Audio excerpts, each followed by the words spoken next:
السلام علیکم ورحمۃ اللہ وبرکاتہ۔ ان الحمد للہ نحمده ونستعینه ونستغفره ونعوذ باللہ من شرور انفسنا ومن سیئات اعمالنا من يهده اللہ فلا مضل له ومن يضلل فلا هادی له وأشهد أن لا إله إلا الله وأشهد أن محمدًا عبده ورسوله يا أيها الذين آمنوا اتقوا الله حق تقاته ولا تموتن إلا وأنتم مسلمون يا أيها الناس اتقوا ربكم الذي خلقكم من نفس واحدة وخلق منها زوجها وبث منهما رجالا كثيرا ونساء واتقوا الله الذي تساءلون به والأرحام إن الله كان عليكم رقيبا يا أيها الذين آمنوا اتقوا الله وقولوا قولا سديدا يصلح لكم أعمالكم ويغفر لكم ذنوبكم ومن يطع الله ورسوله فقد فاز فوزا عظيما أما بعد فإن خير الحديث كتاب الله وخير الهدي هدي محمد صلى الله عليه وسلم وشر الأمور محدثاتها وكل محدثة بدعة وكل بدعة ضلالة وكل ضلالة في النار فأعوذ بالله من الشيطان الرجيم بسم الله الرحمن الرحيم وإلى ثمود أخاهم صالحا قال یا قوم اعبدوا اللہ ما لکم من الہ غیرہ۔ تمام تر تحمید و توصیف، ہر طرح کی بڑائی و بزرگی اور محاسن و خوبیاں اسی اللہ وحدہ لا شریک کے لیے سزاوار ہے، جس اللہ وحدہ لا شریک نے ہم کو، آپ کو اور دنیا بھر کے تمام انسانوں اور جنوں کو محض اپنی عبادت کے لیے پیدا فرمایا۔ صلاۃ و سلام کا نزول ہو تمام انبیاء کرام علیہم الصلاۃ والسلام پر، خصوصاً صاحب کمال، پیکر حسن و جمال، رحمت للعالمین، سید المرسلین، جناب محمد الرسول اللہ صلی اللہ علیہ وسلم پر۔ اللہم صل علی محمد وعلی آل محمد کما صلیت علی ابراہیم وعلی آل ابراہیم انک حمید مجید۔ اللہم بارک علی محمد وعلی آل محمد کما بارکت علی ابراہیم وعلی آل ابراہیم انک حمید مجید۔ معزز علماء کرام، بزرگوں، دوستوں، ملت کے نوجوانوں اور عزیز بچوں، جیسا کہ آپ سبھی حضرات جانتے ہیں کہ آج کی اس مجلس کا جو عنوان ہے وہ ہے حضرت صالح علیہ الصلاۃ والسلام۔ ہمیں اللہ تبارک و تعالیٰ کا بے حد شکر گزار بننا چاہیے کہ اللہ تعالیٰ نے ہمیں اور آپ کو مومن بنایا، مسلمان بنایا، ایمان اور اسلام کی دولت سے اللہ تعالیٰ نے ہمیں نوازا۔ یقیناً یہ اللہ کا بہت بڑا فضل و کرم ہمارے اور آپ کے اوپر ہے۔ یہی ایمان ہے، یہی اسلام ہے کہ جو ہمیں بہت ساری معبودان باطلہ کی پرستش سے ہمیں نجات دلاتا ہے۔ سوچئے، اگر ہم مومن نہ ہوتے، اسلام نہ ہوتے، ایمان سے اگر ہم محروم ہوتے، اسلام سے اگر ہم محروم ہوتے، تو ہم بھی غیروں کی طرح اپنے ہاتھوں کی بنائی ہوئی مورتیوں کو اپنا دیوتا سمجھ بیٹھتے اور اپنا ماتھا ٹیکتے اور اپنی پیشانی کو وہاں پر جھکاتے۔ لیکن اللہ کا بے حد شکر و احسان ہے کہ اس رب العزت نے ہمیں ایمان اور اسلام سے نواز کر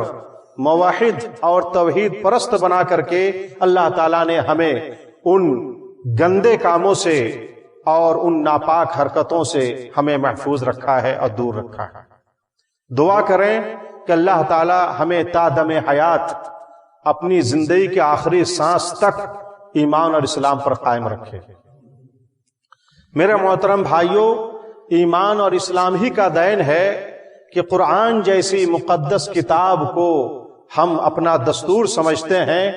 اور جناب محمد الرسول اللہ صلی اللہ علیہ وسلم کی احادیث مبارکہ کو قرآن کی تفسیر ہم سمجھتے ہیں۔ قرآن کی بہت ساری خصوصیات ہیں، بہت سارے محاسن ہیں، بہت ساری خوبیاں ہیں۔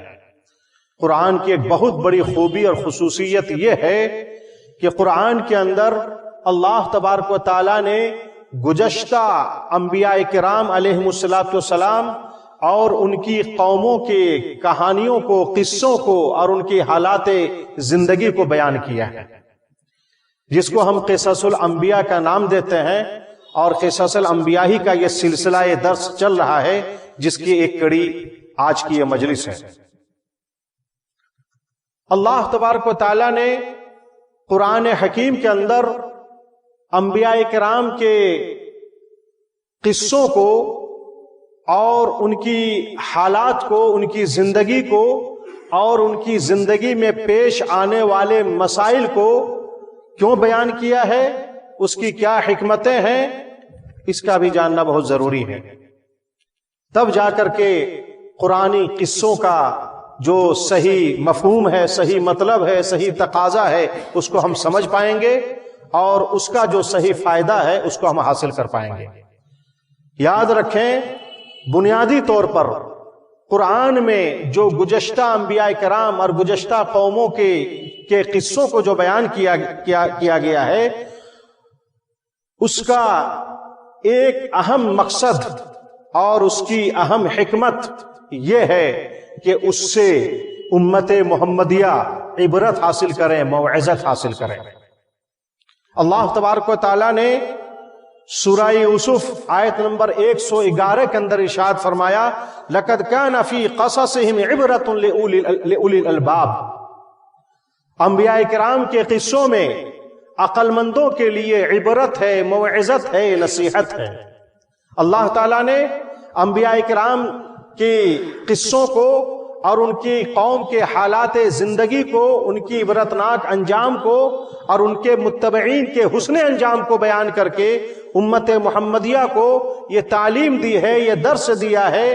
اور یہ کہا ہے کہ اے امت محمدیہ کے لوگوں، اگر تم نے جناب محمد الرسول اللہ صلی اللہ علیہ وسلم کی نبوت و رسالت کو تسلیم کیا، قبول کیا اور ان کی تعلیمات پر اگر تم عمل پیرا ہوئے اور تم نے اگر ان کے بتائے ہوئے راستے کے مطابق زندگی گزاری تو تم ویسے ہی کامیاب رہو گے، فلاحیاب رہو گے جیسے گزشتہ انبیاء کرام کے متبعین کامیاب رہے، جن کی کامیابیوں کو اور حسن انجام کو، حسن نجات کو قرآن میں بیان کیا گیا۔ اور اگر تم نے گزشتہ انبیاء کی نافرمان قوم کی طرح اگر تم نے محمد صلی اللہ علیہ وسلم کی نافرمانی کی، ان کی رسالت و نبوت کو اگر تم نے تسلیم نہیں کیا، ان کی بتائی ہوئی ہدایت، ان کے بتائے ہوئے راستے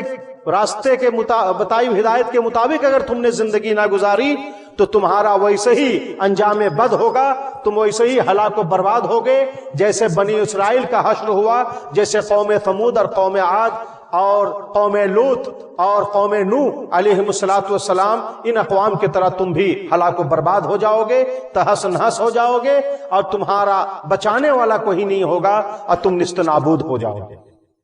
تو قرآن میں انبیاء کرام اور ان کی قوموں کے جو قصوں کو بیان کیا گیا ہے، اس کی ایک بنیادی حکمت یہ ہے کہ ہم اس سے عبرت حاصل کریں۔ اس لیے میرے بھائیوں، ہم جو قرآنی قصوں کو، انبیاء کرام کے حالات کو جو ہم سنا رہے ہیں، سب سے پہلے ہمارے دل میں یہ عزم مصمم ہونا چاہیے، یہ اخلاص نیت ہونی چاہیے کہ ہم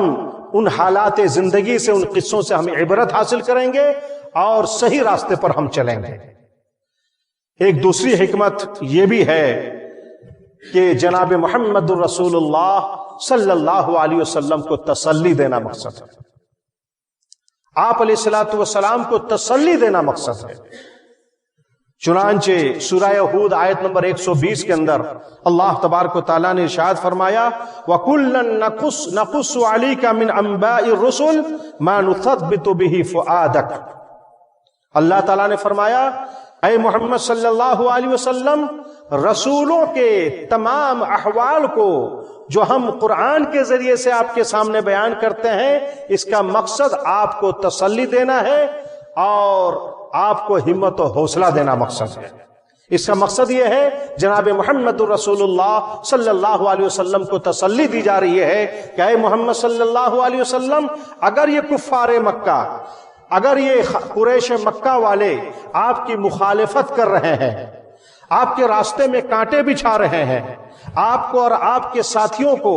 اگر تکلیف پہنچا رہے ہیں، اور یہ قوم اگر آپ کے ساتھ عداوت کر رہی ہے، اور اگر آپ لہو لہان کیے جا رہے ہیں، اور آپ کے ساتھی کو اگر شہر بدر کیا جا رہا ہے، تو اے محمد صلی اللہ علیہ وسلم، یہ معاملہ صرف آپ اور آپ کی قوم کے ساتھ نہیں بلکہ اس سے پہلے بھی حضرت صالح علیہ السلام اور اس طریقے حضرت نوح علیہ السلام، حضرت عیسیٰ علیہ السلام، حضرت موسیٰ علیہ السلام، دیگر انبیاء گزرے ہیں، ان کے ساتھ بھی یہی معاملہ ہوا ہے، اور ان کو بھی اپنی قوم کا یہ رویہ جو ہے برداشت کرنا پڑا ہے، اور وہ بھی ان حالات سے دوچار ہوئے ہیں۔ اس لیے اے محمد صلی اللہ علیہ وسلم، آپ کو گھبرانے کی ضرورت نہیں ہے، آپ کو حوصلہ ہارنے کی ضرورت نہیں ہے، آپ کو ہمت ہارنے کی ضرورت نہیں ہے، آپ کو ہمت و حوصلے کے ساتھ اور عزم و استقلال کے ساتھ مخالفتوں کا سامنا کرتے ہوئے اللہ کے پیغام کو اللہ کے بندوں تک پہنچانا ہے، اور اللہ کے رسول صلی اللہ علیہ وسلم کے توسط سے علماء کرام کو، دعات عظام کو، مبلغین کو، مصلحین کو یہ گویا کہ یہ تسلی دی جا رہی ہے کہ اگر دعوت کے راستے میں، تبلیغ کے میدان میں، اصلاح کے معاملے میں اگر تمہیں رکاوٹوں کا سامنا کرنا پڑ رہا ہے، اگر تمہاری مخالفتیں ہو رہی ہیں، اگر تم ستائے جا رہے ہو، اگر تمہارے تعلق سے الزام تراشی اور بہتان بازی سے کام لیا جا رہا ہے، تو تمہیں ہمت ہارنے کی ضرورت نہیں ہے، حوصلہ ہارنے کی ضرورت نہیں ہے، دعوت و تبلیغ کے میدان کو چھوڑنا نہیں ہے، بلکہ عزم و استقلال کے ساتھ، حوصلہ اور ہمت کے ساتھ، اخلاص و للہیت کے ساتھ تمہیں دعوت و تبلیغ اور اصلاح اور سدھار کا کام کرتے رہنا ہے۔ یہی جناب محمد الرسول اللہ صلی اللہ علیہ وسلم کی سیرت طیبہ رہی ہے، اور آپ سے پہلے تمام انبیاء کرام کا یہی طریقہ کار رہا ہے۔ اور بہت ساری حکمتیں ہیں قرآن میں قصوں کو بیان کرنے کی، اور ایک حکمت میں بیان کر کے اس تمہیدی کلمات سے کو میں ختم کرنا چاہتا ہوں۔ ایک بہت بڑی حکمت ہے جو عقیدے سے متعلق ہے۔ در حقیقت قرآن میں جناب محمد الرسول اللہ صلی اللہ علیہ وسلم پر جو وحی کا نزول ہوتا ہے، اور یہ جو گزشتہ انبیاء کرام کے قصوں کو بالکل صداقت اور حقیقت کی بنیاد پر سچے سچے جو واقعات بیان کیے گئے، در حقیقت جناب محمد الرسول اللہ صلی اللہ علیہ وسلم کی رسالت کی تائید کے طور پر بھی یہ ہے۔ اور یہ کہا جا رہا ہے دنیا کے لوگوں سے کہ دیکھو، اگر یہ محمد صلی اللہ علیہ وسلم اللہ کے رسول نہ ہوتے، اگر رسالت و نبوت سے یہ سرفراز اللہ تعالیٰ کی طرف سے نہ ہوئے ہوتے، اللہ تعالیٰ کی طرف سے اگر وحی کا نزول ان پر نہ ہوا ہوتا، تو گزشتہ اقوام اور اقوام ماضیہ کے حالات کو، گزشتہ انبیاء کے حالات کو صحیح یہ محمد صلی اللہ علیہ وسلم کیسے بیان کرتے؟ آپ علیہ السلام کا بیان کرنا اس بات کی دلیل ہے کہ ان پر وحی کا نزول ہوتا ہے، اور آپ علیہ السلام اللہ کے رسول ہیں، اللہ کے نبی ہیں۔ دوسری بات یہ ہے کہ آپ علیہ السلام کہ دیکھیے قرآن میں اس کے تعلق سے ہے، سورہ یوسف آیت نمبر 3 کے اندر ہے نحن نقص علیک احسن القصص بما اوحینا الیک هذا القرآن وان كنت من قبلہ لمن الغافلین۔ اے محمد صلی اللہ علیہ وسلم، ہم آپ پر اچھے قصوں کو، اچھی باتوں کو جو بیان کرتے ہیں اس قرآن کے ذریعے سے جو ہم نے آپ کے طرف وحی کی ہے، وَإِن كُنْتَ مِن قَبْلِهِ لَمِنَ الْغَافِلِينَ، جبکہ آپ اس سے پہلے یعنی ہمارے بتانے سے پہلے ان واقعات سے آپ غافل تھے، ناواقف تھے۔ لیکن آپ کو بتانے والا کون ہے؟ اللہ ہے، وحی الہی ہے، جو آپ کی رسالت و نبوت کی بہت بڑی دلیل ہے۔ اور ایک بہت بڑی دلیل اس بات کی ہے کہ آپ علیہ الصلوۃ والسلام عالم الغیب نہیں تھے۔ نبی علیہ الصلوۃ والسلام عالم الغیب نہیں تھے۔ اللہ نے فرمایا وَإِن كُنْتَ مِن قَبْلِهِ لَمِنَ الْغَافِلِينَ، آپ وحی کے ذریعے سے ان قصوں کو بیان کرنے سے پہلے آپ اس سے غافل تھے، آپ جانتے نہیں تھے، آپ کو غافل اللہ تعالیٰ فرما رہا ہے، اور یہ فرما رہا ہے کہ آپ جانتے نہیں تھے۔ اس سے واضح طور پر معلوم ہوا کہ نبی علیہ الصلوۃ والسلام عالم الغیب نہیں تھے۔ الغرض، قرآن میں گزشتہ انبیاء کے واقعات اور قصوں کا جو ذکر ہے اس کی یہ ساری حکمتیں ہیں۔ ہمیں ان حکمتوں کو مد نظر رکھتے ہوئے، پیش نظر رکھتے ہوئے قرآن میں انبیاء کرام کے قصوں کو پڑھنا چاہیے، سننا اور سنانا چاہیے، اور عبرت و موعظت حاصل کرنا چاہیے، اور اس سے جو مستنبط احکام و مسائل ہے ہمیں وہ بھی حاصل کرنا چاہیے اور اپنی زندگی میں اس کو ڈھالنا چاہیے۔ میرے محترم بھائیوں اور معزز سامعین، حضرت صالح علیہ السلام کی سیرت اور ان کے حالات زندگی اور ان کے قصے کو ہمیں بیان کرنا ہے۔ حضرت صالح علیہ السلام حضرت صالح علیہ السلام کا اللہ تبارک و تعالیٰ کی یہاں کیا مقام تھا، کیا مرتبہ تھا، ان کی کیا عظمت تھی، اس کا اندازہ اس سے لگائیے کہ قرآن میں 8 مقامات پر اللہ تبارک و تعالیٰ نے حضرت صالح علیہ السلام کا نام ذکر کیا، 8 مرتبہ۔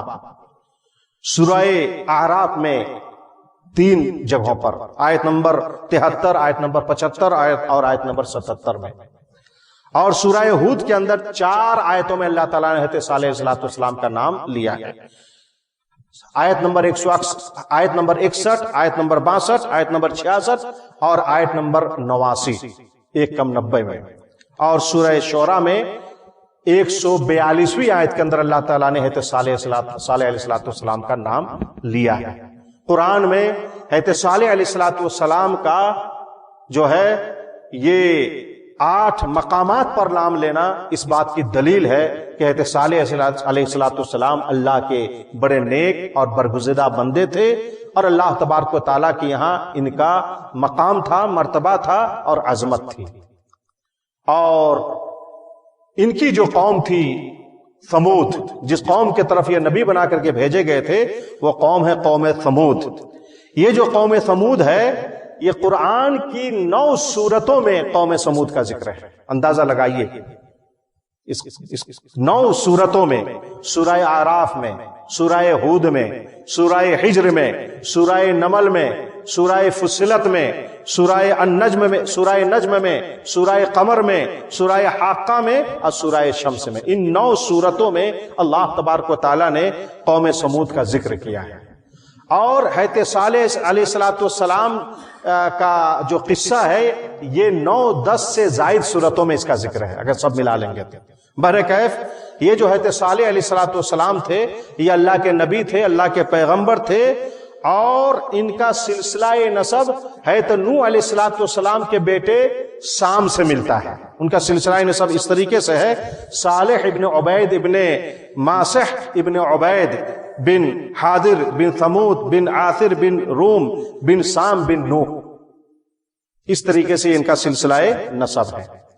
اور یہ جس قوم کے طرف بھیجے گئے تھے یہ قوم ثمود ہے، اور یہ جو قوم ثمود ہے ان کی آبادیاں ہجر کے علاقے میں تھی۔ قوم ثمود کی جو آبادیاں تھی وہ ہجر کے علاقے میں تھی، جو حجاز اور شام، یا کہہ لیجئے کہ مدینہ اور جو ہے یعنی مقام تبوک کے درمیانی والے علاقے میں جو میدان نظر آتا ہے، یہی قوم ثمود کی آبادیاں، یہیں پر ان کی بستیاں بسی ہوئی تھی، اور یہی سب یہ قوم ثمود وہیں پر سکونت پذیر تھی۔ آج کے زمانے میں فج الناقہ کے نام سے وہ علاقہ مشہور ہے، اور ابھی بھی اس علاقے میں قوم ثمود کے کھنڈرات اور ان کے آثار آج تک موجود ہیں۔ یہ جو قوم ثمود تھی بہت طاقتور قوم تھی،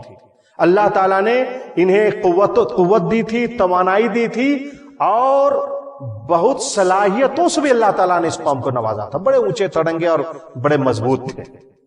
اللہ تعالیٰ نے ان لوگوں کی صلاحیت دی تھی کہ یہ لوگ پہاڑوں کو میں تراش کر کے مکان بناتے تھے، اپنی رہائش گاہ بناتے تھے، اور یہ اللہ تعالیٰ کی طرف سے تھا۔ مفسرین نے لکھا ہے کہ در حقیقت ان کی عمریں اتنی زیادہ ہوتی تھی، اتنی طویل عمر اللہ تعالیٰ نے قوم سمود کو دیا تھا کہ وہ لوگ اینٹ وغیرہ سے جو مکان بناتے تھے تو ان کی عمر مکمل نہیں ہوتی تھی اور وہ سارے مکانات گر جاتے تھے۔ اس لیے اللہ تعالیٰ نے ان کو یہ صلاحیت دی کہ یہ پہاڑوں میں تراش کر کے وہ مکان بناتے تھے، جو بڑا مضبوط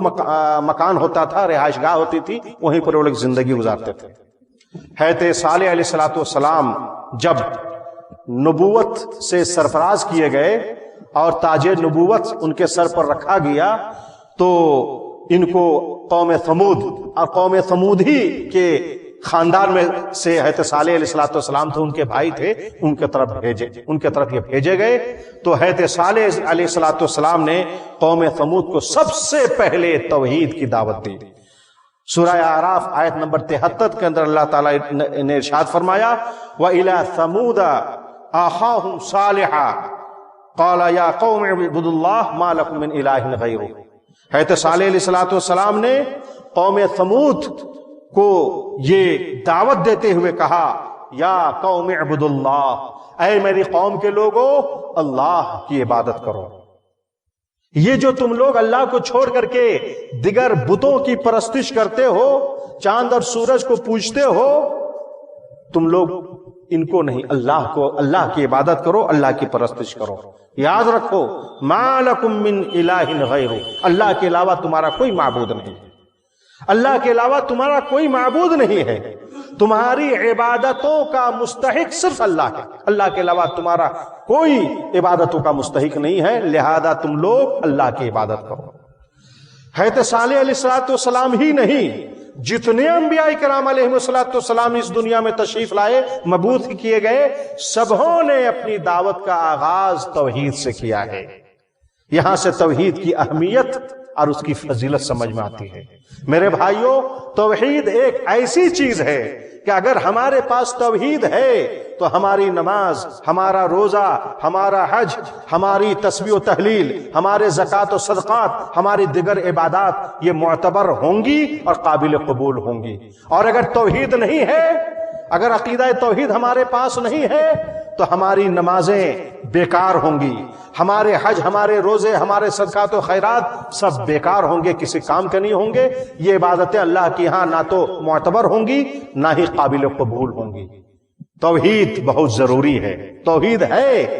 تو ایمان ہے، اسلام ہے، اللہ کی یہاں عبادت کا اعتبار ہے۔ توحید نہیں ہے تو نہ تو اسلام ہے، نہ ایمان ہے، نہ اللہ کی یہاں عبادتوں کا کوئی اعتبار اور کوئی حیثیت ہے۔ یہی وجہ ہے کہ جناب محمد رسول اللہ صلی اللہ علیہ وسلم نے توحید پر ڈٹے رہنے کی بڑی تاکید کی اور بہت سخت تاکید کی۔ آپ علیہ السلام نے فرمایا لا تشرکوا باللہ وَإِن قُتِّلْتَ أَوْ حُرِّقْتَ۔ قتلت، اگر تمہیں ذبح کر کے تمہارے جسم کو کی اگر بوٹی بوٹی بنا دی جائے تم اس کو گوارا کر لینا، تمہیں اگر جلا کر کے راکھ کر دیں تم جل جانا، لیکن اللہ کے ساتھ کسی کو شریک نہ کرنا، توحید کو اپنے اندر سے تم جانے مت دینا۔ بہرکیف سب سے پہلے حضرت صالح علیہ السلام نے توحید کی دعوت اپنی قوم سمود کو دیا۔ اس کے بعد پھر انہوں نے کہا وَاذْكُرُوا إِذْ جَعَلَكُمْ خُلَفَاءَ مِنْ بَعْدِ عَادٍ وَبَوَّأَكُمْ فِي الْأَرْضِ تَتَّخِذُونَ مِنْ سُهُولِهَا قُصُورًا وَتَنْحِتُونَ الْجِبَالَ بُيُوتًا۔ انہوں نے کہا حضرت قوم سمود سے، حضرت صالح علیہ السلام نے، کہ اے قوم سمود کے لوگوں، تم لوگ یاد کرو کہ اللہ تعالیٰ نے قوم عاد کی ہلاکت و بربادی کے بعد، قوم عاد کے بعد اللہ تعالیٰ نے تمہیں جانشین بنایا، تمہیں زمین میں ٹھکانہ دیا، تم اللہ کی بنائی ہوئی زمین میں رہتے ہو، تم اس زمین کی نرم مٹی سے اپنے محلوں کو بناتے ہو اور تم پہاڑوں میں تراش کر کے تم گھروں کو بناتے ہو۔ فَاذْكُرُوا آلاءَ اللَّهِ وَلَا تَعْثَوْا فِي الْأَرْضِ مُفْسِدِينَ۔ اللہ تبارک و تعالیٰ کی نعمتوں کو تم یاد کرو اور اللہ کی نعمتوں کو یاد کر کے اللہ کا شکر گزار بندہ بنو، اور اللہ کی سرزمین میں تم فساد مت بچاؤ، کفر و شرک اختیار مت کرو، اللہ کے احکام کی اختلاف نہ کرو، قتل و خون ریزی نہ کرو، تم برائیوں میں ملوث نہ رہو۔ جب حضرت صالح علیہ السلام نے قوم سمود کو یہ دعوت دی اور یہ نصیحت کی، قال الملأ الذين استكبروا من قومه للذين استضعفوا لمن آمن منهم اتعلمون ان صالحا مرسل من ربه۔ قوم سمود کے جو کمزور لوگ تھے مالی اعتبار سے یا یہ کہ سماج میں پوزیشن اور حیثیت کے اعتبار سے جو کمزور لوگ تھے وہ لوگ تو ایمان لے آئے، لیکن جو سردار اور متکبر قسم کے لوگ تھے وہ لوگ ایمان نہیں لائے۔ تو قوم سمود کے متکبر سردار قسم کے لوگوں نے اس کمزور لوگوں سے حضرت صالح علیہ السلام پر ایمان لانے والے سے کہا، اتعلمون ان صالحا مرسل من ربہ، کیا تم لوگوں کو یقین ہے،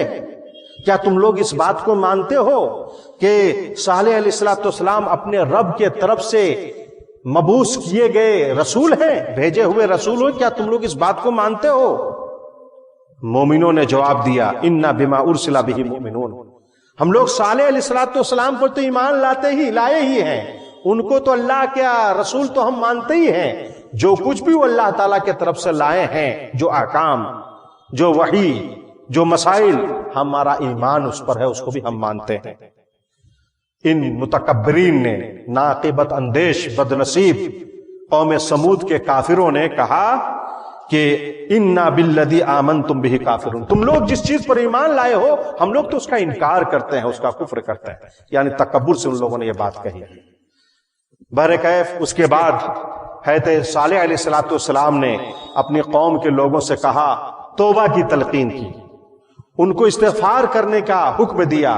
استغفار کرنے کی ترغیب دی۔ چنانچہ سورہ ہود آیت نمبر 61 سے لے کر کے آیت نمبر 63 کے درمیان اللہ تعالیٰ نے فرمایا، وَإِلَىٰ ثَمُودَ أَخَاهُمْ صَالِحًا قَالَ يَا قَوْمِ اعْبُدُوا اللَّهَ مَا لَكُم مِّنْ إِلَٰهٍ غَيْرُهُ۔ حضرت ثمود نے، حضرت صالح علیہ السلام نے اپنی قوم سمود سے کہا کہ اللہ کی عبادت کرو، اللہ کے سوا تمہارا کوئی معبود نہیں ہے، وَأَنشَأَكُم مِّنَ الْأَرْضِ، وہی اللہ ہے جس نے تم کو زمین سے مٹی سے پیدا کیا۔ مٹی سے زمین سے پیدا کیا کیوں کہا؟ اس لیے کہ حضرت آدم علیہ السلام کی اولاد ہے سب، اور حضرت آدم علیہ السلام کی تخلیق مٹی سے عمل میں آئی ہے۔ دوسری توضیح مفسرین نے یہ کی ہے کہ چونکہ انسان جو کچھ کھاتا ہے وہ زمینی کی پیداوار کھاتا ہے، اسی سے نطفہ بنتا ہے، اور اسی نطفے سے انسان کی تخلیق عمل میں آتی ہے، اس لیے اللہ تعالیٰ نے کہا وَأَنشَأَكُم مِّنَ الْأَرْضِ، اللہ تعالیٰ ہی ہے جس نے تم کو زمین سے پیدا کیا، وَاسْتَعْمَرَكُمْ فِيهَا، اور اللہ تعالیٰ نے تمہیں زمین کے اندر آباد کیا۔ آج جو تم پیدا کیے گئے اور زمین میں جو تم گھوم رہے ہو، پھر رہے ہو، اور دنیا کی لذت جو تم حاصل کر رہے ہو، یہ اللہ تبارک و تعالیٰ کا دین ہے، اللہ تعالیٰ ہی کی رحمت کی مرہون منت ہے۔ فَاسْتَغْفِرُوهُ ثُمَّ تُوبُوا إِلَيْهِ إِنَّ رَبِّي قَرِيبٌ مُجِيبٌ۔ حضرت صالح نے کہا تم لوگ اللہ سے معافی مانگو، اللہ سے توبہ کرو، استغفار کرو،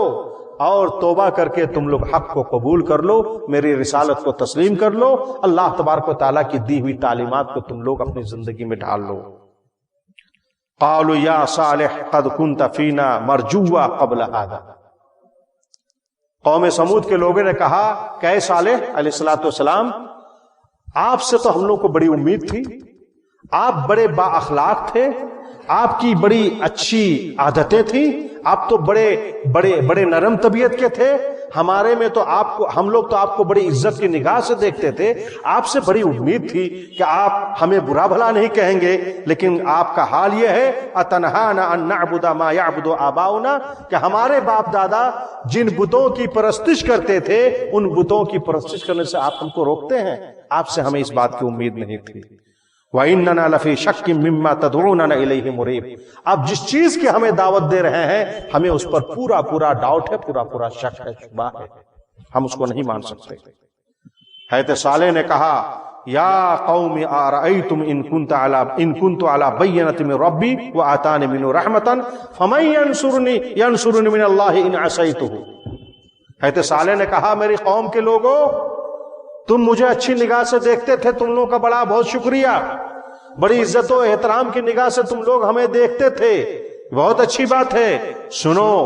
میں واضح دلیل پر ہوں، یعنی میں اللہ کا، اور اللہ نے ہمیں نبوت عطا کی ہے، رسالت عطا کی ہے اور معجزات عطا کیے ہیں، میرے رسول ہونے میں کوئی شک اور شبہ نہیں ہے، تم لوگوں کو شک اور شبہ قطعی طور پر نہیں کرنا چاہیے۔ دیکھو اللہ نے میرے اوپر یہ رحمت کی ہے کہ اللہ نے ہمیں نبی بنایا، رسول بنایا، معجزات دیے۔ اب اگر میں اللہ کی نافرمانی کروں،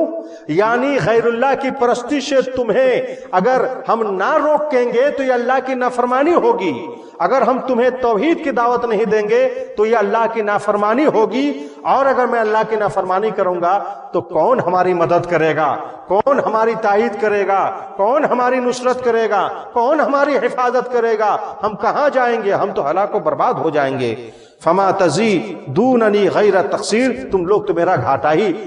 ہمارے خسارے میں تم لوگ اضافہ کرتے ہو، ہم تمہیں توحید کی دعوت ہی دیں گے، غیر اللہ کی پرستش کی بات ہم تم سے کبھی نہیں کریں گے۔ ہونا تو یہ چاہیے تھا کہ قوم سمود کے لوگ حضرت صالح علیہ السلام کی نبوت کو تسلیم کر لیتے، ان کی دعوت حق کو قبول کر لیتے، ان کی نصیحتوں پر عمل کرتے اور اپنی آخرت کو سنوارتے اور دنیا کو سنوارتے۔ لیکن افسوس کہ ان لوگوں نے نہ صرف یہ کہ حضرت صالح علیہ السلام کی دعوت کو ٹھکرایا، ان کی رسالت و نبوت کو تسلیم نہیں کیا، بلکہ حضرت صالح اور ان کے ساتھیوں سے بدشگونی لی، ان کو منحوس قرار دیا۔ چنانچہ سورہ نمل میں اللہ تبارک و تعالیٰ نے ارشاد فرمایا وَلَقَدْ أَرْسَلْنَا إِلَىٰ ثَمُودَ أَخَاهُمْ صَالِحًا، ہم نے قوم ثمود کے طرف ان کے بھائی صالح علیہ السلام کو رسول بنا کر کے بھیجا، ان اعبدوا اللہ، کہ وہ اللہ کی عبادت کریں۔ فَإِذَا هُمْ فَرِيقَانِ يَخْتَصِمُونَ، لیکن وہ لوگ دو گروہ میں بٹ گئے، قوم ساتھ دو گروہ میں بٹ گئی اور آپس میں لڑنے لگے، ایک قوم مومنوں کی، ایک جماعت مومنوں کی اور ایک جماعت کافروں کی۔ اس کے بعد جو ہے انہوں نے بہت کچھ سمجھایا کہ تم لوگ استغفار کرو، اللہ کی رحمت تم پر نازل ہوگی، استغفار کرو۔ انہوں نے کہا کہ قالوا طیرنا بک وبمن معک، قوم سمود نے صالح سے کہا کہ ہم آپ کے ساتھ اور آپ کے ساتھیوں کے ساتھ ہم بدشگونی لیتے ہیں۔ یہ جو قحط سالی اس وقت ہمارے اوپر آئی ہوئی ہے، یہ جو ہم کٹھنائیوں سے اس وقت دوچار ہیں، یہ آپ کی نحوست کی وجہ سے ہے، نعوذ باللہ من ذالک۔ حضرت صالح علیہ السلام اور ان کے متبعین کو منحوس قرار دیا، ان سے بدشگونی لی۔ حضرت صالح علیہ السلام نے کہا کہ طائرکم عند اللہ بل انتم قوم تفتنون، کہا کہ اے میری قوم کے لوگوں، تم لوگوں کی بدشگونی تو اللہ تعالیٰ کے ہاں ہے، ارے یہ جو آفتیں تم پر آئی ہے، یہ جو اللہ کا عذاب تم پر آیا ہے، یہ اللہ تعالیٰ کی طرف سے آیا ہے، تمہارے کفر کے بنیاد پر، تمہارے شرک کے بنیاد پر، تمہارے اللہ کی نافرمانی کے بنیاد پر، اللہ کے رسول کو ستانے کے بنیاد پر اور اللہ کے احکام کو پسے پوش ڈالنے کی بنیاد پر تم پر یہ ساری آفتیں آئی ہوئی ہیں۔ یہ نحوست تمہارے اعمال کا، بدعمالیوں کا نتیجہ ہے، یہ اللہ تعالیٰ کی طرف سے ہے۔ ان لوگوں کو سمجھایا، لیکن وہ لوگ مانے انہیں نہیں۔ قوم ثمود کے جو لوگ ہیں، اکثر لوگ مانے انہیں نہیں، حضرت صالح علیہ السلام کو جو ہے وہ لوگ نبی نہیں مانے، بلکہ ان کو کہا کہ آپ پاگل ہیں، آپ پر جادو کر دیا گیا ہے، آپ کا دماغ کام نہیں کر رہا ہے، آپ تو بڑے اچھا آدمی تھا، ابھی بڑے خراب لگ رہا ہے کہ آپ پر جادو کر دیا گیا ہے۔ اور کہا کہ اے صالح، واقعی اگر تم اللہ کے رسول ہو، اللہ کے نبی ہو تو کوئی معجزہ دکھاؤ۔ دیکھیے اللہ تعالیٰ نے سورہ شعراء کے اندر ارشاد فرمایا قالوا انما انت من المسحرین، اے صالح آپ پر کسی نے جادو کر دیا ہے، آپ پر جادو کر دیا گیا ہے، آپ جو ہیں سحر زدہ ہیں، آپ کا دماغ کام نہیں کر رہا ہے، آپ کی بات ماننے کے قابل نہیں ہے۔ کچھ قرآن نے اس کو من المسحرین پڑھا ہے کہ آپ جادوگر ہیں، جو لوگ آپ پر ایمان لے آئے ہیں آپ جادو کر دیے ہیں ان کے عقل و دماغ پر، جو آپ کو مان لیے ہیں۔ ہم پر آپ کا جادو نہیں چلا تو ہم آپ کو مانتے نہیں ہیں۔ وما انت الا بشر مثلنا، اے صالح آپ تو ہم جیسے ایک آدمی ہیں جی، جس طرح ہم انسان ہیں آپ بھی انسان ہیں، یہ کہاں سے ہو گیا کہ آپ رسول بنا دیے گئے؟ فَأْتِ بِآیَةٍ إِن كُنتَ مِنَ الصَّادِقِينَ، دعوائے نبوت میں، رسالت کے دعویٰ میں اگر آپ سچے ہیں، آپ کی رسالت و نبوت میں اگر صداقت ہے تو کوئی معجزہ، کوئی نشانی لائیے۔ اور ان لوگوں نے نشانی بھی بتلا دی۔ کتنی شرارت تھی اس قوم کے اندر۔ کہا کہ صالح واقعی اگر آپ اللہ کے رسول ہیں تو یہ جو ہمارے گاؤں کے کونے میں جو چٹان ہے یا جو قریب میں پہاڑ ہے، اس میں سے ایک ایسی اونٹنی آپ نکالیے جو گابھن بھی ہو، جس کے پیٹ میں بچہ ہو اور نکلتے ہی وہ بچہ دے دے، اور اس کے اوصاف ایسے ہوں، اونٹنی ایسی ہو ویسی ہو۔ ان لوگوں نے کہا، حضرت صالح علیہ السلام نے بہت سمجھایا کہ دیکھو تم لوگ معجزہ کا مطالبہ کر رہے ہو، میں اللہ تبارک و تعالیٰ سے معجزہ مانگوں گا، لیکن یاد رکھنا اگر معجزہ کا ظہور آ جاتا ہے تو تم لوگوں کو ایمان لانا پڑے گا، اگر ایمان نہیں لاؤ گے تو اللہ کے عذاب میں گرفتار ہو جاؤ گے۔ ان لوگوں نے کہا کہ ٹھیک ہے ہم لوگ ایمان لے آئیں گے، اور بالکل پختہ وعدہ کیا ان لوگوں نے کہ اگر جس طرح ہم لوگ نشانی مانگ رہے ہیں اس طرح کی نشانی اگر آپ لے آئیں گے تو ہم آپ کو اللہ کے رسول، اللہ کے نبی مان لیں گے۔ لیکن جب وہ معجزہ آیا، اونٹنی آئی، تو یہ لوگ مانے انہیں نہیں۔ دیکھیے اللہ تعالیٰ نے سورہ شعراء آیت نمبر 153 سے 158 کے اندر ارشاد فرماتا ہے، قالوا انما انت من المسحرین وما انت الا بشر مثلنا فات بآیۃ ان کنت من الصادقین قال هذه ناقہ۔ اے قوم سمود کے لوگوں، میری قوم کے لوگوں، تم لوگوں نے بطور معجزہ اونٹنی مانگی تھی، یہ لو اونٹنی ہے۔ وہ چٹان سے اونٹنی پیدا ہوگی اور بالکل پیٹ میں بچہ تھا، اور وہ بچہ بھی ہو گیا۔ اس کے بعد کہا لہا شرب ولکم شرب یوم معلوم، دیکھو ایک ہی کنواں ہے، اس کنواں میں یہ اونٹنی ایک دن پانی پیے گی اور ایک دن تم لوگ پانی پیو گے۔ یہ اللہ تعالیٰ کی طرف سے تقسیم ہے، اس میں تم لوگ گڑبڑ مت کرنا۔ بتایا مفسرین نے لکھا ہے کہ پورے کنواں کا پانی وہ اونٹنی پی لیتی تھی ایک دن، اور دوسرے دن پھر پانی نکلتا تھا جس کو قوم کے لوگ بھرتے تھے، 2 دن کے لیے بھر لیتے تھے، اور یہ کافی دنوں تک یہ چلتا رہا۔ حضرت صالح علیہ السلام نے تاکید کی وَلَا تَمَسُّوهَا بِسُوءٍ فَيَأْخُذَكُمْ عَذَابُ يَوْمٍ عَظِيمٍ۔ حضرت صالح علیہ السلام نے کہا کہ دیکھو یہ ناقۃ اللہ ہے، اللہ کی اونٹنی ہے، تمہارے مطالبے پر، تمہاری درخواست پر، تمہارے کہنے پر بطور معجزہ یہ اونٹنی ظاہر ہوئی ہے، اس کو تم لوگ کسی طرح کا کوئی نقصان نہ پہنچانا، برائی کے نیت سے نہ چھونا۔ اگر اس کو تم لوگ نقصان پہنچاؤ گے تو یاد رکھنا تم اللہ کے عذاب میں گرفتار ہو جاؤ گے، اور عذاب الہی میں تم ہلاک و برباد ہو جاؤ گے۔ لیکن یہ قوم جس کے دل ہی میں کجی تھی، ان لوگوں نے جو ہے اس کو بھی نہیں مانا۔ بہت دنوں تک ٹھیک ٹھاک رہے، سب ایمان تو نہیں لائے، لیکن اونٹنی کو کچھ نہیں کیے۔ اونٹنی چرتی رہی۔ مفسر نے لکھا ہے کہ ایک دن وہ اونٹنی پانی پیتی اور دوسرے دن اتنا دودھ ہوتا تھا کہ قوم کے لوگ اس کا دودھ دو کر کے اس کو پیتے بھی تھے اور اپنی خوراک بھی بناتے تھے۔ لیکن آگے چل کر کے ان لوگوں نے جو ہے بڑی بے حرمتی کی، اور بے حرمتی یہاں تک کیا کہ ان لوگوں نے ان کو پکڑ کر کے ان کو قتل کر دیا۔ چنانچہ سورہ اعراف آیت نمبر 77 کے اندر اللہ تعالیٰ نے فرمایا فَعَقَرُوا النَّاقَةَ وَعَتَوْا عَنْ أَمْرِ رَبِّهِمْ۔ قوم سمود کے لوگوں نے مانگ کر کے بطور معجزہ اونٹنی لیا، اور اس پر ایمان لانے کے بجائے ان لوگوں نے اس کو مار ڈالا، اور اپنے رب کے حکم کی ان لوگوں نے نافرمانی کی۔ کیسے مارا اس کے تعلق سے کتب تفسیر کے اندر کچھ تفصیل موجود ہے۔ مارنے والے جو ہیں تقریباً مارنے والے 9 افراد تھے، 9 آدمی تھے جو مل کر کے مارے تھے، اور سب سے پہلے جس نے وار کیا تھا اس کا نام قدار بن سالف بن جنیدع تھا، قدار بن سالف، اور دوسرے کا نام تھا مصدع بن مہرج۔ یہ جو قدار ہے اس کو اونیزہ نامی ایک عورت نے، جن کے پاس 4 بیٹیاں تھیں، بڑی حسین و جمیل بیٹیاں تھیں، اس نے قدار سے کہا کہ دیکھو اگر تم اونٹنی کو مار دو گے تو یہ 4 بیٹیاں میں تمہارے حوالے کر دوں گا، تم جس سے چاہو شادی کر لو۔ تو وہ تیار ہو گیا قدار۔ اور یہ جو مصدع ہے اس کو صدوق نامی ایک خاتون نے، جو بڑی مالدار خاتون تھی، اس نے اس سے کہا صدوق سے کہ اگر اس ناقۃ اللہ کو، اونٹنی کو اگر تم مار دو گے، قتل کر دو گے، اس پر وار کرو گے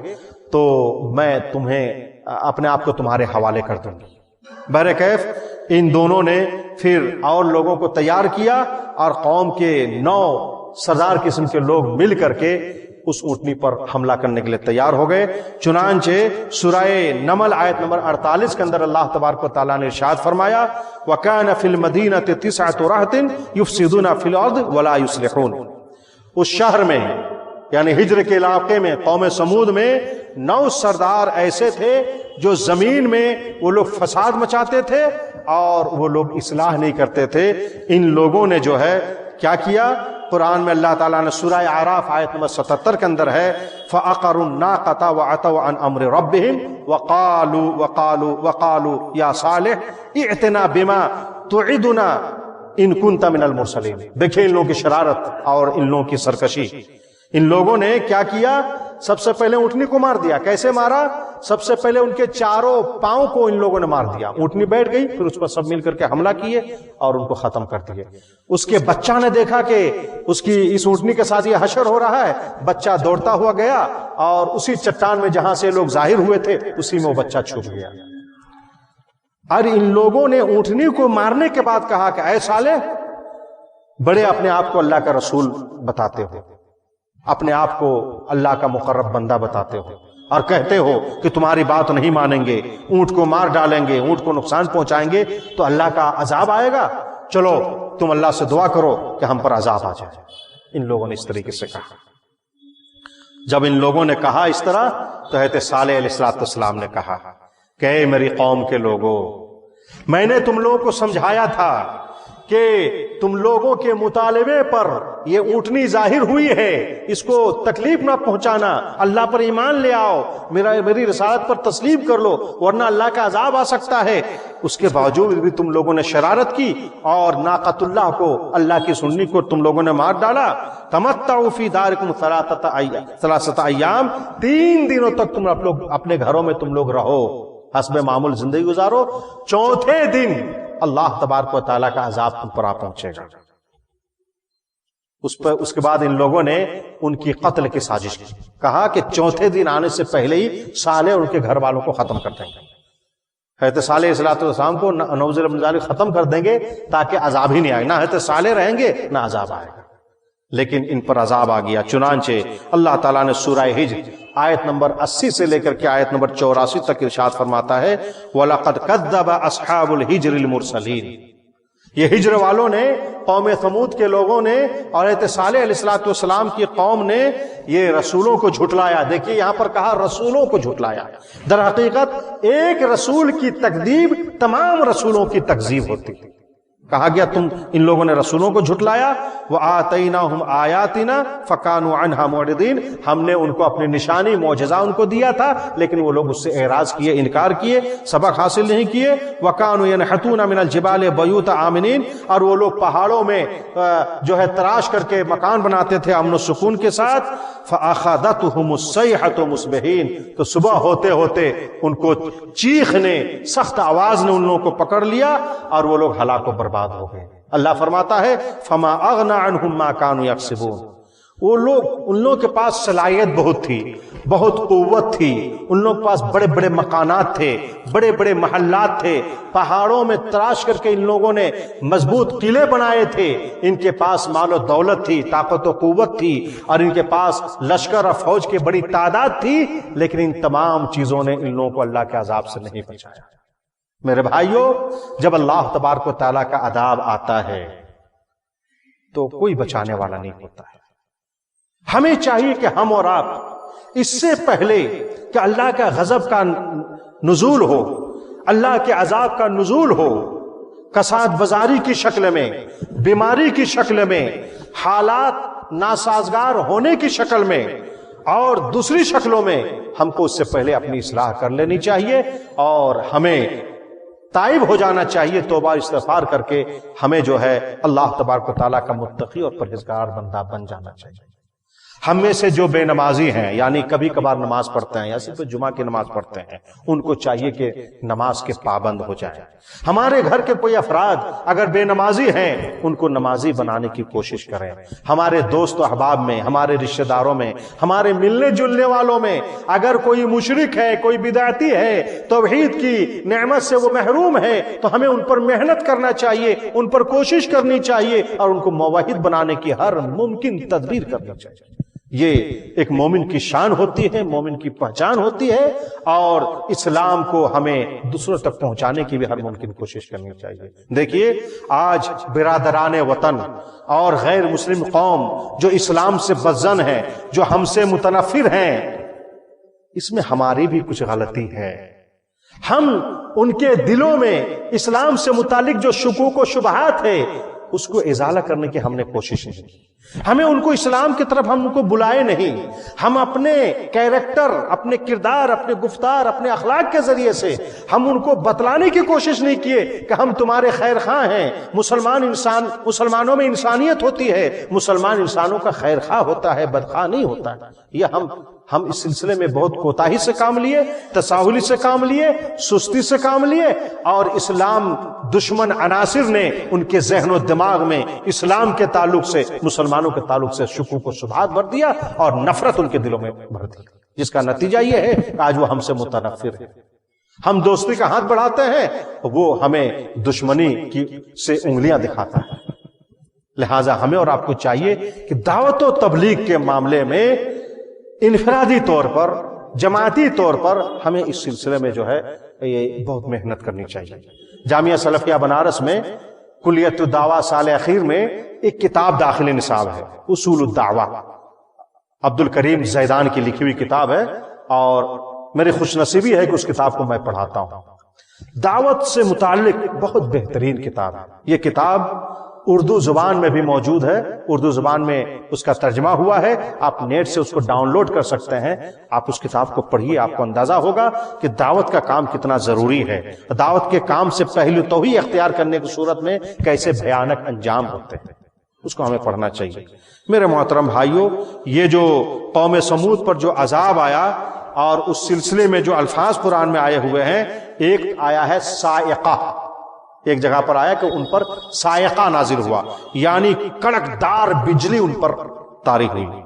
اور جس سے وہ لوگ حواس باختہ ہو گئے۔ اور قرآن میں ایک جگہ پر ہے رجفہ، یعنی زلزلہ بھی، اوپر سے سخت آواز اس قوم پر، اور زمین میں زلزلہ تھا، بھوچال تھا۔ اور طاغیہ کا بھی لفظ آیا ہوا ہے، یعنی دہشتناک ہوا ان پر چلی، اور صیحہ کا بھی لفظ آیا ہوا ہے، یعنی خطرناک چیخ آئی۔ چیخ آتے ہی وہ لوگ کچھ بھی نہیں ہو سکے، اور وہ لوگ بالکل یعنی ختم ہو گئے، اور وہ لوگ اوندھے منہ زمین پر ویسے ہی پڑ گئے، بالکل یعنی بے قابو ہو کر کے۔ جس طریقے سے ایک پرندہ طوفان کے زد میں آنے کے بعد جب مر جاتا ہے، اس کا پاؤں پھیل جاتا ہے اور اس کی پریں پھیلا کر کے وہ زمین پر جس طرح وہ گر جاتا ہے پرندہ، اسی طریقے سے قوم سمود کے یہ کھمبے جیسے یہ مضبوط اور توانا انسان بھی اللہ کے عذاب میں گرفتار ہو کر کے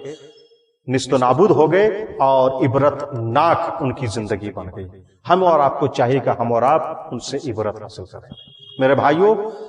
انبیاء کرام کے جو قصے ہیں، جو ان کے حالات زندگی، اس کو ہمیں پڑھنا چاہیے۔ آج CAA ہے، NRC ہے، یہ مومنوں کے لیے کوئی نئی بات نہیں ہے، پہلے بھی اس طرح کی آفتیں آئی ہیں، اس طرح کی دھمکیاں آئی ہیں، لیکن جن کے پاس ایمان ہوتا ہے، اللہ کی اور اس کے رسول کی سچی محبت جن کے اندر ہوتی ہے، اسے کوئی بگاڑ نہیں سکتا ہے۔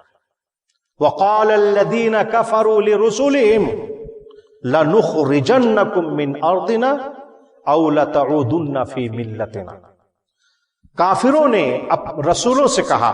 ہم تمہیں اپنے ملک سے نکال دیں گے، اور نہیں تو تم ہماری ملت میں آ جاؤ۔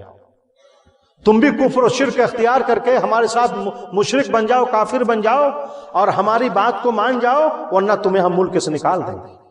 فَأَوْحَىٰ إِلَيْهِمْ رَبُّهُمْ لَنُهْلِكَنَّ الظَّالِمِينَ، ان کے رب نے ان کو وحی بھیجی، یہ پیغام بھیجا کہ اے میرے نبیوں، ہم ظالموں کو ہلاک و برباد کر دیں گے۔ جو لوگ کسی کو ان کے ملک سے نکالتے ہیں، نکالنے کی دھمکی دیتے ہیں اور نکالنے کی سازش کرتے ہیں، دسیسہ کاری کرتے ہیں، تدبیر کرتے ہیں، مکر و فریب کرتے ہیں، وہ لوگ ظالم ہیں۔ ہم ظالموں کو ہلاک و برباد کر دیں گے۔ وَلَا نُسْكِنَنَّكُمْ الْأَرْضَ مِنْ بَعْدِهِ، اس کے بعد ہم تمہیں ملک کے اندر ہم تمہیں ٹھہرائیں گے، قرار دیں گے، تم ہی ملک کے اندر رہو گے، یہ ظالم لوگ نہیں رہیں گے۔ اس کے بعد اللہ تعالیٰ نے ایک بات فرمائی ہے، ذَلِكَ لِمَنْ خَافَ مَقَامِي وَخَافَ وَعِيدِ، اللہ تعالیٰ کی طرف سے ظالموں سے جو اللہ تعالیٰ کی طرف سے حفاظت ہوگی، نصرت اور تائید جو ہوگی، اور ظالموں سے جو محفوظ اللہ رکھے گا،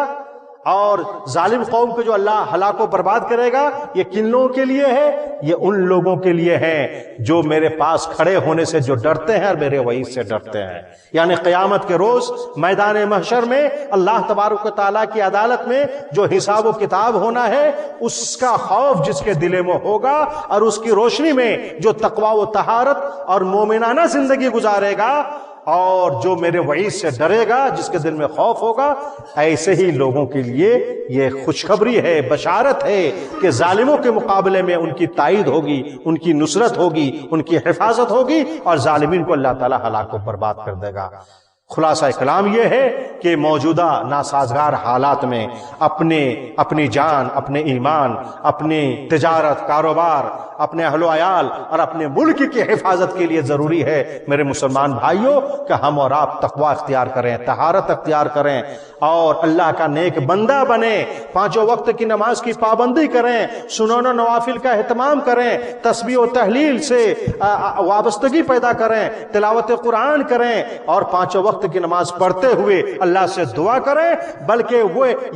وہ جو ہے اہم گھڑی ہے، ایسا نازک موقع ہے، نازک گھڑی ہے کہ ان ایام میں میرے بھائیوں ہمیں اور آپ کو نماز تہجد میں بیدار ہونا چاہیے، جس وقت اللہ تعالیٰ آسمان دنیا پر نزول فرماتا ہے اور کہتا ہے کوئی جو ہم سے مانگے، اس وقت اللہ تعالیٰ سے دعا کیجئے، اپنے ملک کی حفاظت کے لیے دعا کیجئے، اپنے ملک کی سیاست کی حفاظت کے لیے دعا کیجئے، اپنے ملک کے باشندوں کی حفاظت کے لیے دعا کیجئے، گرتی ہوئی معیشت کو اللہ تعالیٰ پھر بلندی عطا کر دے اس کے لیے دعا کیجئے، اور اپنے لیے، اپنے والدین کے لیے، اپنے بھائیوں بہنوں کے لیے، قوم کے لوگوں کے لیے، اپنے ایمان کے لیے دعا کیجئے۔ یہ وقت کا تقاضا ہے۔ یہ جو حالات ناسازگار بنتے ہیں، ہمیں قرآنی آیات اور احادیث نبویہ کی روشنی میں یہی ہم کو سمجھنا چاہیے کہ اللہ تعالیٰ اس کے ذریعے سے امتحان لیتا ہے۔ اللہ تعالیٰ امتحان لیتا ہے کہ دیکھیں مسلم قوم اپنی حالات کے اندر اصلاح پیدا کرتی ہے کہ نہیں، دینی انقلاب برپا ہوتا ہے کہ نہیں۔ ہمیں اس امتحان میں، اس آزمائش میں کامیابی حاصل کرنی چاہیے۔ اللہ کی عبادت کر کے اللہ تبارک و تعالیٰ سے ہم دعا کرتے ہیں کہ اللہ ہم تمام مسلمانوں کی تو مغفرت فرما، ہمارے نیک اعمال کو قبول فرما اور ہمیں ہر طرح کے فتنہ و فساد سے محفوظ فرما۔ دیکھیے جب قوم سمود ہلاک و برباد ہوگی، ایک چھوٹی سی بات، تو حضرت صالح علیہ السلام کو بڑی تکلیف ہوئی، بڑا دکھ ہوا ان کو۔ انہوں نے افسوس کا اظہار کیا اور کہا فَتَوَلَّ عَنْهُمْ وَقَالَ يَا قَوْمِ لَقَدْ أَبْلَغْتُكُمْ رِسَالَةَ رَبِّي، اے اس لاش کے سامنے جا کر کے کہا، اے میری قوم کے لوگوں، میں نے تم تک میرے رب کا پیغام پہنچا دیا تھا، وَنَصَحْتُ لَكُمْ، میں نے تم لوگوں کی خیر خواہی کی تھی، تمہاری بھلائی کے لیے میں نے کہا تھا کہ میری رسالت کو تسلیم کر لو اور اللہ کے احکام پر تم لوگ عمل کرو، وَلَكِنْ لَا تُحِبُّونَ النَّاصِحِينَ، لیکن تم لوگ ایسے فساد قلب کے شکار تھے، تم لوگوں کے اندر ایسی شرارت تھی، اللہ کی معصیت تمہارے رگ و ریشے میں ایسی پیوست کی ہوئی تھی کہ تم لوگوں نے مجھے خیر خواہ نہیں سمجھا، اپنا بدخواہ سمجھا۔ تم لوگ خیر خواہوں سے محبت نہیں کرتے تھے، جس کا حشر یہ ہوا کہ تم لوگ عذاب الہی میں تباہ و برباد ہو گئے۔ غزوہ بدر کے موقع پر بھی اللہ کے رسول صلی اللہ علیہ وسلم جو کفار مکہ جو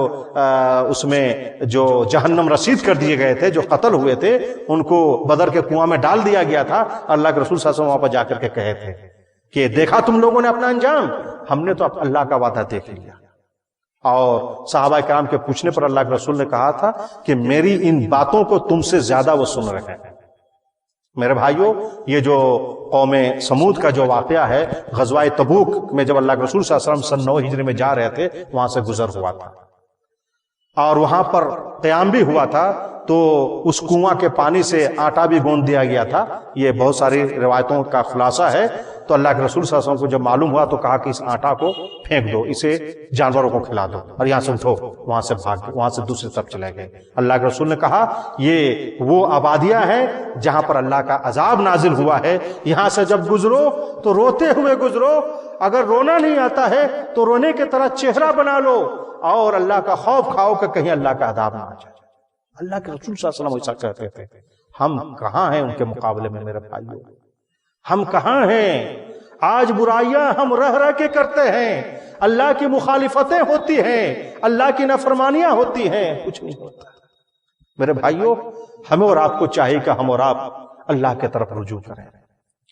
اور